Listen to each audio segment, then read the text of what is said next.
The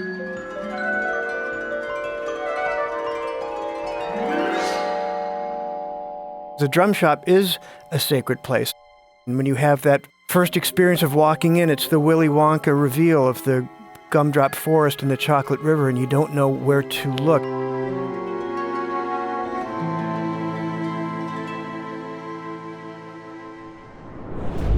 Drummers have a warmth for each other, and they want to talk about drums. Rupp's Drums, always a place to get advice. You can chat about your problems, drum-related or otherwise. Drum stores are different than just general music stores. They tend to be kind of a club. Independent drum stores are crucial. They're vital. They cannot be replaced.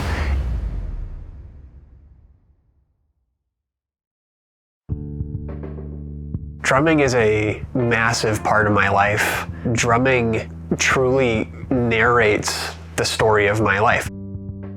When I was growing up, we would drive from Wyoming down here to Rupp's Drums to shop around. We called it the pilgrimage.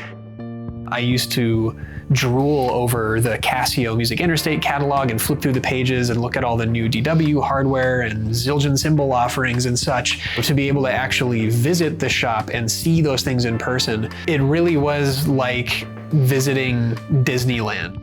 Shopping here made me feel like there was a community that I was a part of.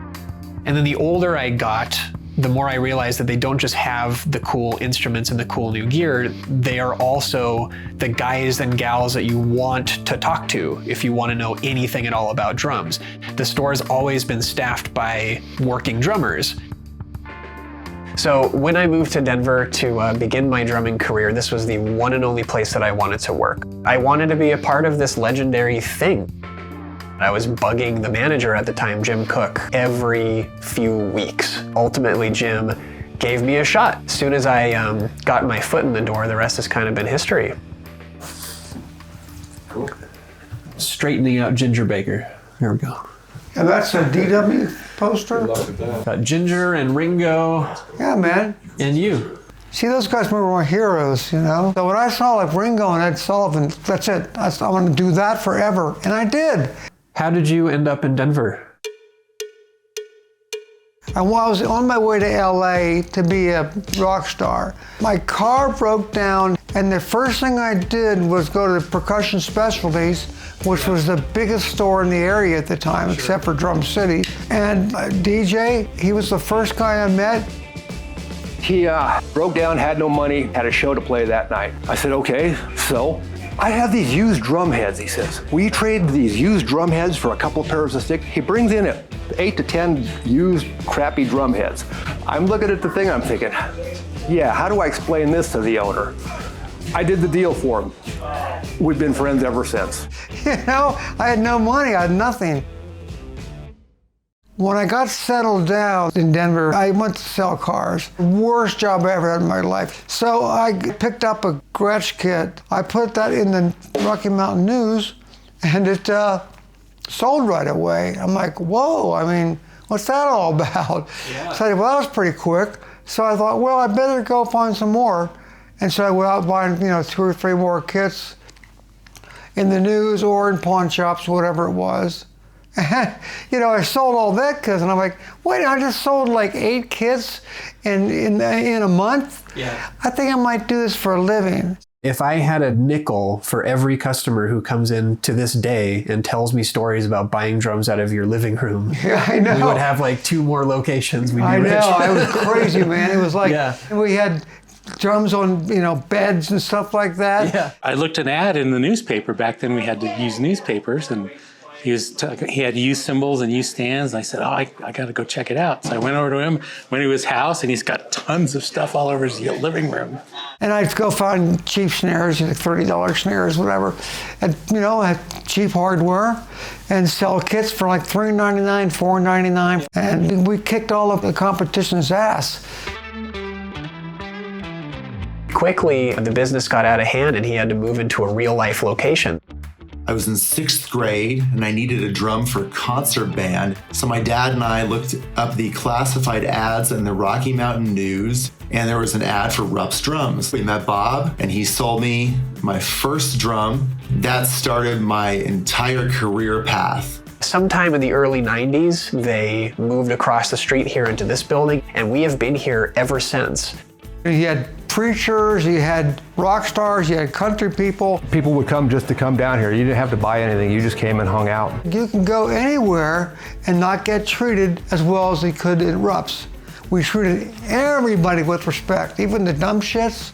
Bob was able to create a dedicated, fiercely loyal customer base and a long-lasting brand simply through sheer force of personality. He wasn't just somebody who sold you gear, he was a friend. My mission has kind of been to give that same experience to more people, right, as long as we possibly can. Yeah, you have to. I was diving through old newspaper clippings in Bob's basement recently, and I came across one, and the title of the article was Times Rupp. And the article was about how Bob had sold the store and was moving to the East Coast. And it was an article about how the Denver music community, not the drum community, but the music community simply wasn't going to be the same again. And they were losing an icon. He sold the store to Brad in 2003. Bob started working from Sabian from that point on. 15 years later, Brad was looking to sell the business. And in April of 2018, I became the third owner of Rupp's Drums. For Alex to end up buying that shop in his 20s, if that's not the American dream embodied, I don't know what is.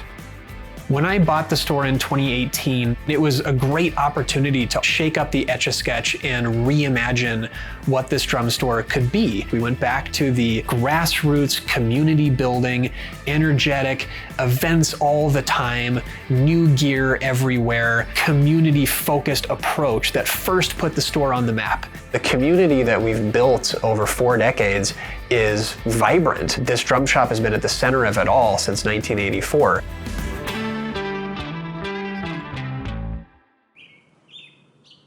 There's a long tradition of great independent drum stores in this country. And unfortunately, in the last 6 or 7 years, the number of those has dwindled.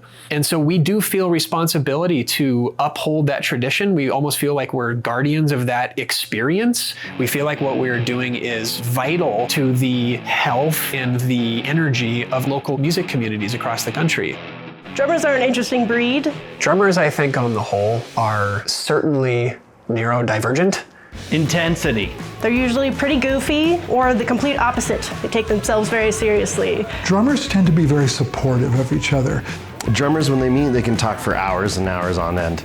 They love being part of the rhythm section, of being kind of in control of what's going on. Even the drummers who are like only playing soft dynamics still have like a presence about them. He feels like all the drummers are a little bit grumpy than other people. We're not keeping our opinions to ourselves. We're very vocal all the time about what we like and what we don't like and why. And so it's really funny when you get like 20 of us in the same room because we're all just like... And I think that's because we all feel like we belong to this drumming club. 2024 is our 40th anniversary. We are now among the oldest destination drum shops in the world. The history of the store and the impact we've had on the community, the drummers that we've served who have gone on to do amazing things, the employees that we've had here, just everything about it is special and worth celebrating. The community is the most important aspect of this place. I think it's what has provided the lifeblood for Rupp's. It's good to see a music community grow at such a rapid pace. I feel like recently, although Rupp's has been around forever, I feel like it's ever evolving and getting younger people involved. 40 years. That's kind of crazy. That doesn't happen every day. 40 years. Amazing. Happy 40th anniversary. This is because of Bob Rupp. He provided a life in the world of drums for many, many people for 40 years. Well, congratulations on 40 years. Thank you. Of course. On 40 years, you know. Yeah. I'm all teared up here. At the end of the day, it's a difficult business to run. It's a business that requires a lot of passion, and we all believe that what we do is vital and it's irreplaceable.